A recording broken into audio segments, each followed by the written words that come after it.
Bersua lagi di Kompas Petang, di tengah isu yang menyebut namanya masuk bursa calon Menteri Keuangan menggantikan Purbaya Yudisadewa, mantan Menteri Keuangan Khatib Basri dipanggil Presiden Prabowo ke Istana Kepresidenan.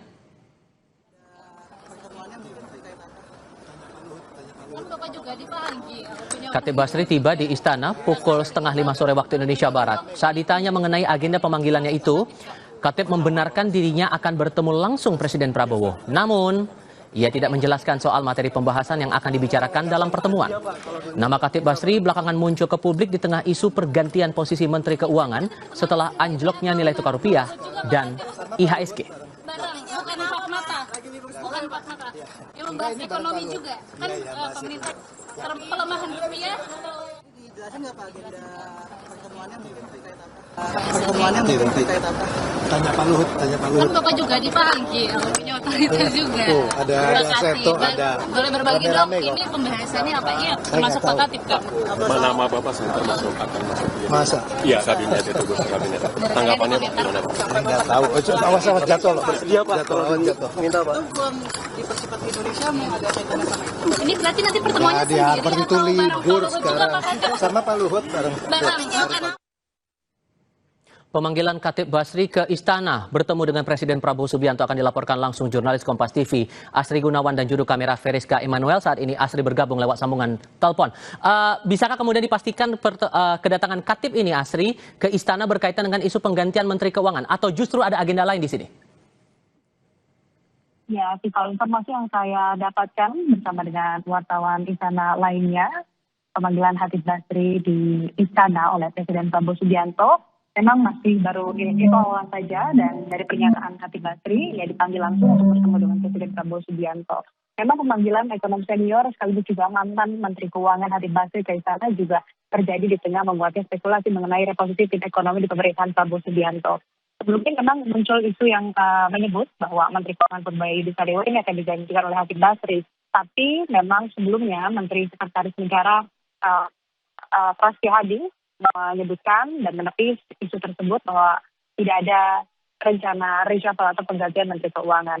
Dan tadi kalau saya perhatikan, Khatib Basri tiba di Istana bersamaan dengan Ketua DEM Luhut Binsar Panjaitan sekitar pukul 15.34 waktu Indonesia Barat. Tadi datangnya bersamaan, dan memang kalau kita lihat dari rekam jejaknya Khatib Basri pernah menjabat sebagai Menteri Keuangan, kemudian juga ekonomi senior. Tentu saja yang dibahas adalah mengenai ekonomi, begitu dengan Presiden Prabowo Subianto. Memang Khatib pun juga belum menjelaskan apa info ataupun juga apa bahasan yang nantinya akan dibahas bersama dengan Presiden Prabowo Subianto, dan juga terkait dengan apakah memang kedatangan Khatib Basri ini ada kaitannya dengan isu-isu yang beredar mengenai reposisi tim ekonomi di Kabinet Merah Putih.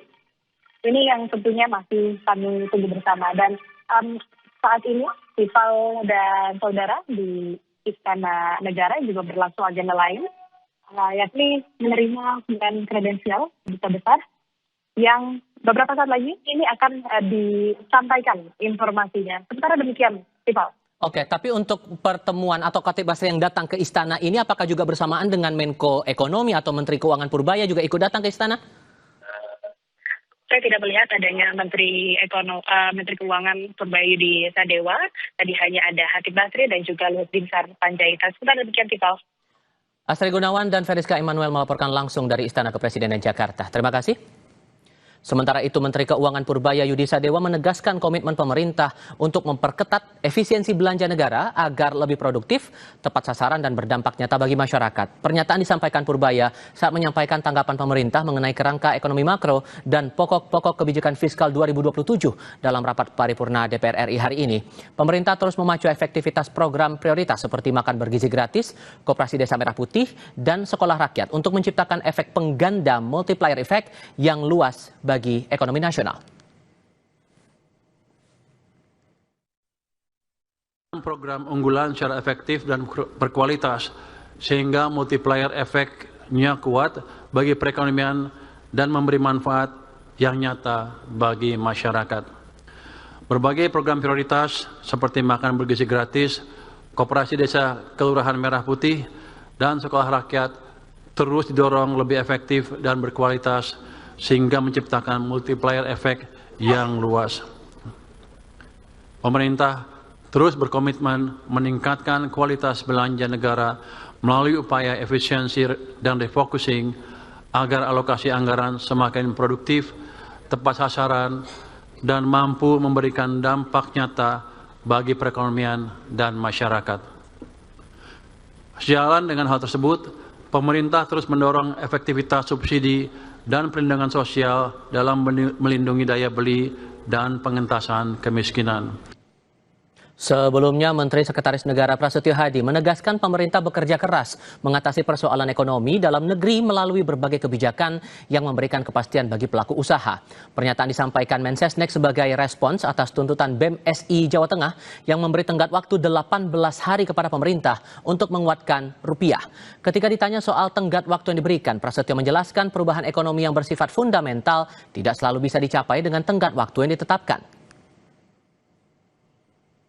Menerima aspirasi tersebut ya sebagai sebuah masukan tentunya kepada pemerintah, dan beberapa hari ini kan saudara saksikan bahwa kita juga betul-betul bekerja sama dan bekerja sangat keras untuk mengatasi masalah-masalah perekonomian kita ini, memperkuat satu sama lain, juga yang hari ini memberi kepastian juga kepada para pelaku usaha. Kami yakin kita akan dapat mengatasi permasalahan ini. Kami hari ini berikan tenggat waktu selama 18 hari untuk memperbaiki keadaan ekonomi Indonesia. Rakyat Indonesia agar terbiasa dengan kesulitan ekonomi kawan-kawan semua. Pekan lalu, BEM SI Jawa Tengah memberi tenggat 18 hari kepada pemerintah untuk menguatkan rupiah. Tuntutan disampaikan saat mahasiswa menggelar demonstrasi di depan kantor perwakilan Bank Indonesia Jawa Tengah. Dalam aksi itu, mahasiswa melakukan pembakaran uang mainan rupiah sebagai simbol menurunnya nilai dan martabat mata uang nasional di hadapan mata uang asing. Jika tuntutan tidak dipenuhi, mereka mengancam akan menggelar demonstrasi bertajuk Reformasi Jilid 2. Di 18 hari kemudian ya, berarti di tanggal 23 Juli 2026. Langsung aja di take down secara silang aja. Kita ke topik lain. Komisi Pemberantasan Korupsi merespons nama utusan khusus Presiden, Raffi Ahmad, yang muncul dalam penyidikan kasus dugaan korupsi importasi barang di Ditjen Bea Cukai Kementerian Keuangan. Munculnya nama Raffi Ahmad di pusaran kasus ini pertama kali muncul dalam sidang terdakwa korupsi importasi barang Ditjen Bea Cukai dengan terdakwa pimpinan Blue Ray Cargo Group John Field. KPK membenarkan nama Raffi Ahmad juga sudah muncul dalam proses penyidikan. Dalam proses penyidikan, KPK menyebut ada fakta Raffi Ahmad menitip 2 unit laptop. Namun KPK belum mendalami apakah ini masuk penyelundupan atau tidak. Salam sejahtera bagi kita semuanya. Ada di persidangan terungkap, di pemeriksaan juga, karena itu dari pemeriksaan saksi ada saudara RA ya.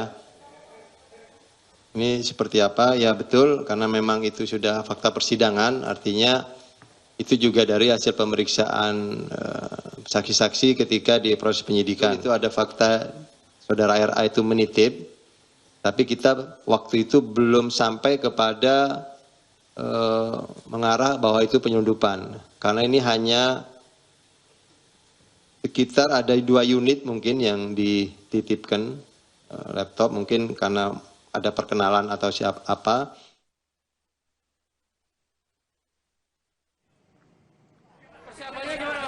Setelah namanya muncul di sidang kasus korupsi Bea Cukai, Raffi Ahmad meminta pendampingan hukum dari pengacara Hotman Paris. Lewat akun Instagram pribadinya, Hotman memastikan Raffi akan menjelaskan soal namanya yang muncul dalam sidang kasus korupsi Bea Cukai.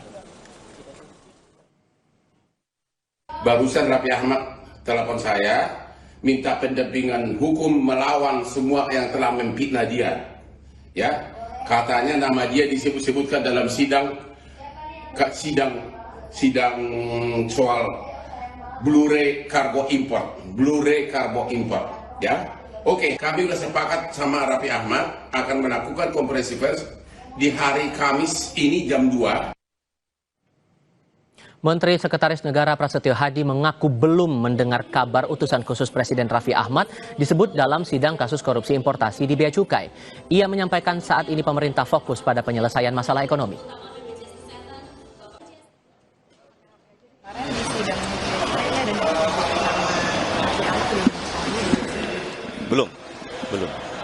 mari kita sedang berkonsentrasi sebagaimana yang tadi saya sampaikan, ya, seluruh sektor pelaku ekonomi, mari kita bekerja keras untuk memastikan bahwa ekonomi kita dalam keadaan yang baik, tumbuh, dan marilah kita saling bekerja sama. Nama utusan khusus Presiden, Raffi Ahmad, muncul di sidang kasus korupsi importasi barang yang terjadi di Ditjen Bea Cukai Kementerian Keuangan. KPK bilang nama Raffi sudah muncul sejak pemeriksaan tersangka karena diduga menitip barang elektronik. Lalu apakah kasus ini ada unsur tindak pidana atau syarat unsur politik? Saya akan berdiskusi bersama peneliti Pukat UGM Zainur Rahman. Mas Zainur, apa kabar? Kabar baik, Bang Tifal. Terima kasih sudah bergabung bersama kami. Kalau merujuk pernyataan dari PLT penyidik KPK, Taufik A. Hussein, menyampaikan belum termasuk dalam kategori penyelundupan. Sesungguhnya sesuatu dianggap kategori penyelundupan kalau apa? Sederhananya, Mas. Ya, kalau sesuatu itu dimasukkan ke Indonesia atau keluar Indonesia tidak sesuai dengan ketentuan tentang bea cukai gitu ya. Jadi ini sebenarnya harus didalami oleh KPK terlebih dahulu sebelum mengambil satu kesimpulan.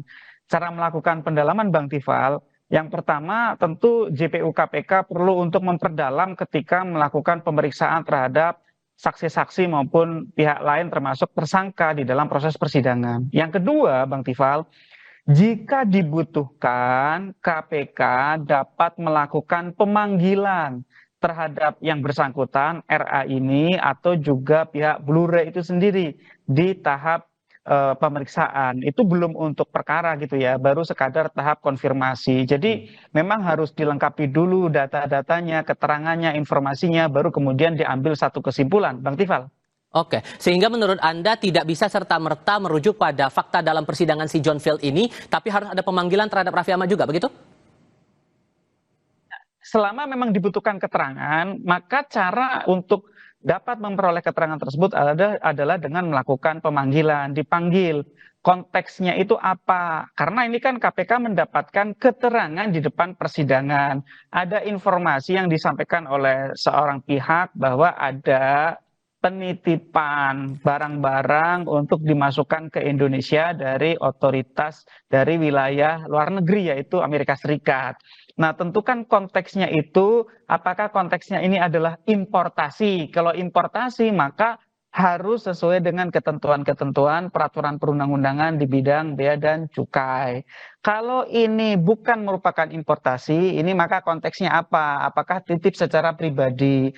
Nah, kalaupun memang misalnya ternyata ada keterangan seperti itu, memang KPK juga tidak boleh langsung mengambil kesimpulan benar atau tidak itu bahwa memang ada penitipan seperti itu. Jangan-jangan tidak jadi titip, misalnya begitu kan. Jadi yang diperlukan, Bang Tifal, adalah melakukan cross check ke semua pihak untuk mendudukkan perkaranya dengan jelas, kejadiannya dengan jelas. Baru yang kedua dilihat, kalau memang ada sebuah kejadian, apakah kejadian tersebut merupakan satu bentuk pelanggaran hukum atau bukan, Bang Tifal? Tapi kalau saat ini Anda melihatnya, sorry saya potong, tapi kalau kemudian Anda melihat konstruksi yang ada sekarang setidaknya dari sidang John Field itu tadi, Anda melihat ada pelanggaran nggak dari situ?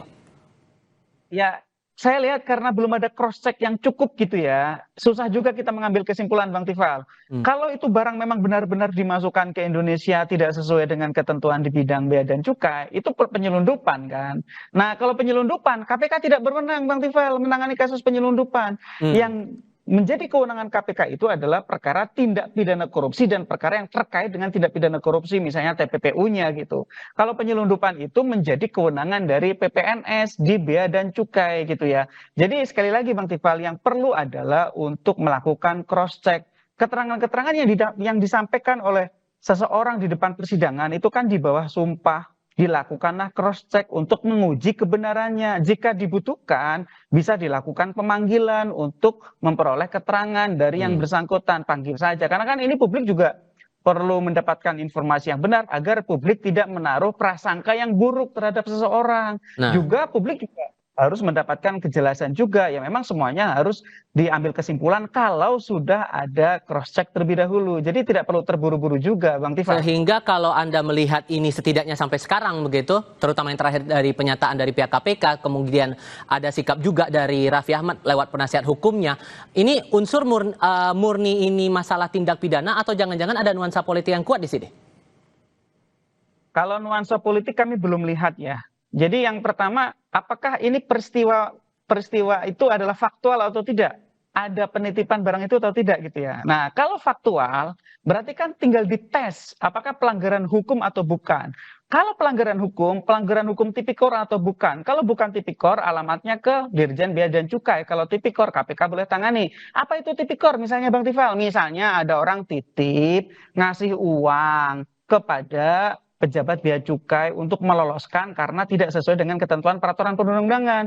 Karena kan kasusnya Blu-ray itu Bang Tifal, importasi yang tidak sesuai dengan ketentuan peraturan perundang-undangan lolos karena membayar suap. Konteksnya kan itu. Sehingga memang ini informasi yang masih sangat awal. Silahkan KPK perjelas dengan cross-check para pihak. Kalau diperlukan, RA juga bisa dipanggil. Publik juga tidak perlu menaruh curiga. Publik juga perlu untuk mengikuti kasus ini dengan sabar agar bisa dicapai satu kesimpulan. Apakah peristiwanya faktual atau tidak telah terjadi tindakan penyelundupan? Oke. Itu Bang Tifal. Di awal untuk dari konteks pidana, oke ini masih awal. Cuman kalau dari segi etik, apakah sudah ada pelanggaran di sini? Ya kalau titip-titip seperti itu ini memang berada di area abu-abu ya. Kalau titip kemudian tidak melalui satu proses yang betul, yaitu pelanggaran etik jelas. Tapi kalau titipnya itu titip yang diperbolehkan menurut peraturan perundang-undangan, ya saya pikir tidak ada yang dilanggar di situ gitu ya.